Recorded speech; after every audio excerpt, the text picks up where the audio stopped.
Hello everyone, welcome back to Reed's Reviews. This will be my first ever double review of the Gundam LFRITH Thorn and the LFRITH both of which are really good kits.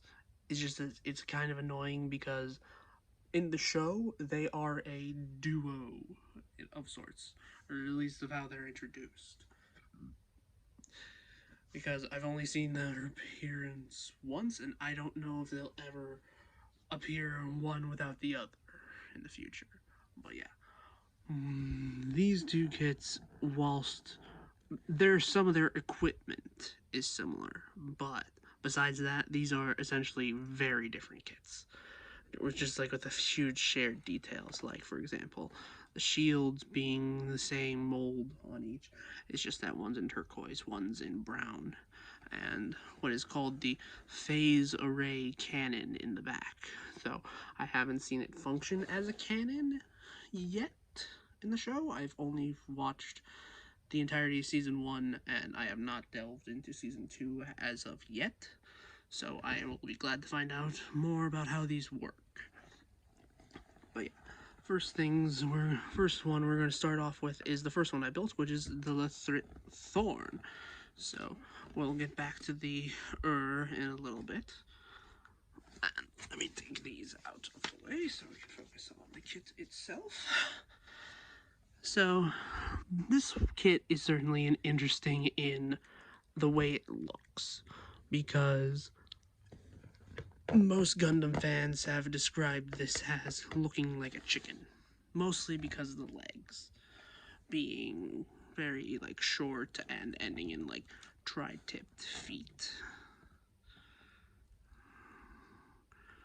So yeah, and it's reportedly, at least from what I could read from the manual, it is designed like this to help it have a more stable center of gravity, which I think is kind of weird, but it's mostly meant for flying around in space, especially from what we've seen so far, from what I've seen so far in the show. But yeah, let me just take off its extra equipment. And just let me show you the full proportions of this thing, because it's very long. it for some reason looks like it's meant to combine with the in some way, but it doesn't. You can part swap this a little bit. I'm not really going to show that because I don't want to cause any unnecessary breakages, but other people have done videos and or shorts of this showing how each of these would look combined, kind of. But yeah. Getting up a close look at this is that it has, just like the Gundam Aerial, it has a shell unit, or what in lore it's called a shell unit, which it shows how like active the Gundam is. And I also have the phase shift, like the phased array cannon in its more active state, because you do get stickers, or you just don't put the stickers on when, because these are the stickers that are meant to go on the phase array cannon, and I'll show that later, and these that are meant to go on the shell unit. But the only two stickers that I used was for the chest vents here to replicate that little silver detail that's down in there on each side, because these haven't peeled, and like I said in my Garibaldi review, I like it when there are stickers that go under clear parts. So stickers on the surface do make me go a bit iffy, but so far these have been fine. But yeah. So the equipment this thing comes with is what is called the beam diffuse gun. From what I've seen in the anime, it basically acts like a laser shotgun. It has no like pumping action. It's just a cannon that can fire up multiple beams and cover a larger area. And then it just has this just shield, and on its backside it has, what are these? These are two beam sabers. Like I've mentioned in the Garibaldi review, a beam saber is essentially the legally distinct version of a lightsaber. And this gun set does come with like 2 beams, and only 2 beams, and you'll get I'll show you the reason why I said only 2 beams in a second. So yeah, this is what like a full classic beam saber looks like. And you can just slide on right into the hand, so you don't need to take the back off of this one. You can if there's like more complex equipment. But yeah, it just has a regular beam saber, and you can do that with the other one, but I'm not going to do that because this one has built-in weaponry. So for some people it doesn't make for some people have said, why, and mostly in the Gundam community, why have a separate thing for a beam saber when you can just have it built into the suit? Like, why have all this extra weaponry to carry around if you could just carry it on you and just has attached to the Gundam? And this one listens. So it has a little flip out gimmick where you can flip, you gotta finagle it a little. You gotta push it back and then flip it forward, and then you can push it back a little bit further. So these are essentially beam emitters, and there is one on the other arm. Just as I showed you how to do it on the first one.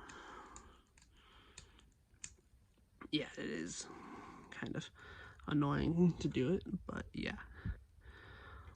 So you can essentially use them like beam tonfas in a way. And this kit does come with 2 open hands. So unlike the Darabalde, which only comes with like one open hand for like only one side, this one comes with 2, so you could just show it off like this when it's not holding anything, like, and then just any pose that requires it to be in a sort of splayed out look. And with it, this thing gets some extra reach. Like, let me just think. Let me grab the Gundam aerial for comparison. But yeah, this thing is about, like, to the elbow, it is about as long as the Gundam aerial itself, which is interesting.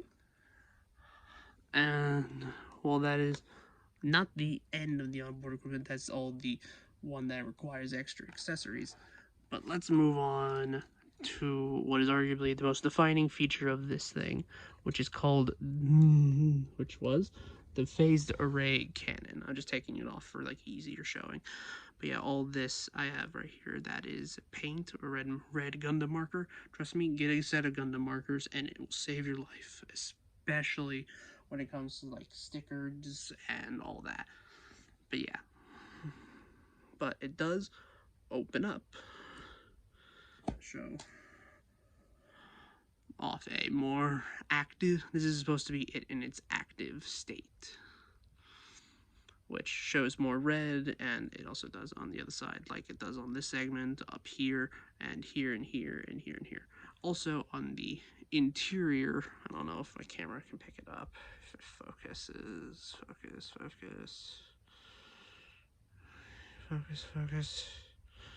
Sorry, 1 second. Come on. But yeah, like, I'm sorry for the fuzz, but if for some reason it doesn't want to focus. Yeah, like, there is a line of red paint that I put on both sides. Like, one of these parts is more raised than the other, so you can easily paint it or easily sticker it up if you want to. Like, the stickers are more inlaid in some of these parts. It's just the ones that are just on a surface is the ones that I really, really don't like, because they can peel up after a while, or just while you're messing with it.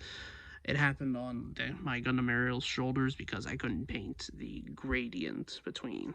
But yeah, this is what the Thorn looks like when its thing is. Oopsie. That is a thing of warning that you gotta be careful of.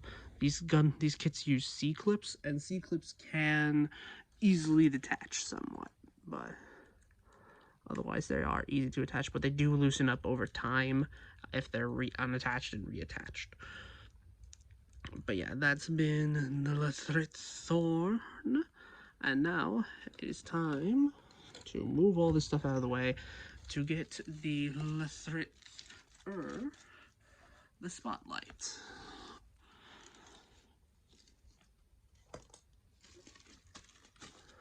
So the LFRITH is essentially, while the Thorn is the more nimble of the two and the more faster of the two with all the thrusters that it has around it.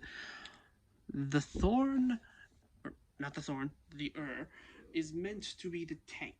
It is meant to be the bulk. It is meant to dish out the most damage in a single volley. Most of this is which is why it gets what is essentially called the beam gat. I think it's called the beam Gatling gun. Yes. While it can hold it with two hands, it mostly just shows it using just the one. So imagine a giant robot one-handing a minigun, which is just utterly terrifying. So yeah, also, oops, there. So yeah, it has a beam Gatling gun, and also it has like its sister unit. It also has like pre-posed hands, which are just splayed out open hands. It's the same mold as the Thorn, but it does have a blue backing to match with the rest of the suit. So yeah, I essentially describe this as if the heavy if the heavy weapons guy from Team Fortress 2 essentially got a giant mecha. This is what this design gives me. And like its sister unit, I did the same techniques of I just painted the red Zekman here, and on the same places, like on the Thorn.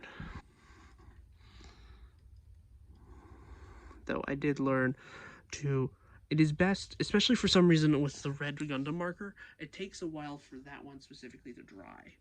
So it is best to try to look ahead in the manual, see where something would need a sticker, and if you have that color of like Gundam marker to match, then you just paint it while it's on the runner. It gives it more time to dry, and like more or less likely, it just tends to be a later part in the build. And once you get to that part, it will already dried, and you can assemble it without worry of the paint getting smudged or rubbed off while you're building it. I kind of learned that the hard way, especially with building the Thorn first. But yeah. And just like the Thorn, this one also has a Shelly unit. And like that one, I also painted its details. One second, focus. Details red, but also I panel lined it because this was all one solid bit of red to let the details flow a bit more, which is really nice. And also it has a little bit of red in the head crest there, which is called the V-fin. But yeah, this one is a really chunky, like mobile suit. Just focus. Focus. Come on, camera, please focus. Okay, there we go.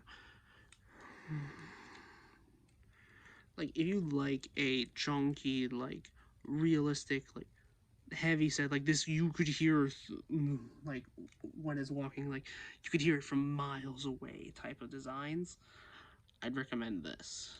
But if you have watched, well, that doesn't matter. If you like this design, then I say go for it, because this is essentially a stickerless build, because even the eyes, while they do have a green sticker, they are green molded parts. Essentially for the camera up here is just the back camera itself on the back of the head, which just let me rip it off. Like this part on the back of the head, you will have to paint that or use the sticker, because the green part does not extend that far. So yeah.